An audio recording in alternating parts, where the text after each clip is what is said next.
Hello दोस्तों, सिर्फ 10 दिन बचे हैं एनुअल एग्जाम आने में क्लास 8 का और मुझसे पढ़ाई हो ही नहीं रहा है। क्या करूँ, कुछ समझ आ नहीं रहा है।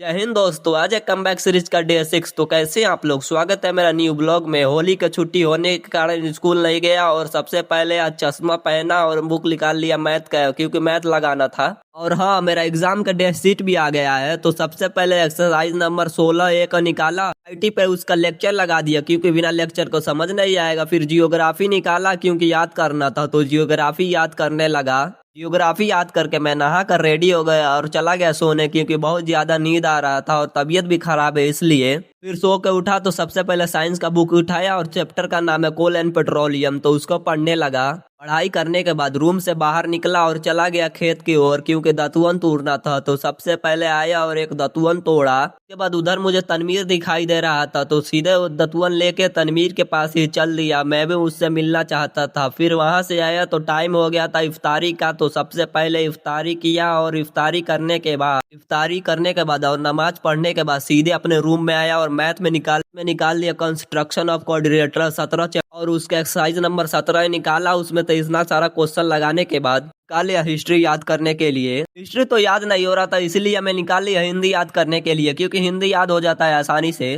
फिर ऐसा का अजान हुआ तो चला गया नमाज पढ़ने। बाय बाय गाइस, फॉलो जरूर कर लीजिएगा।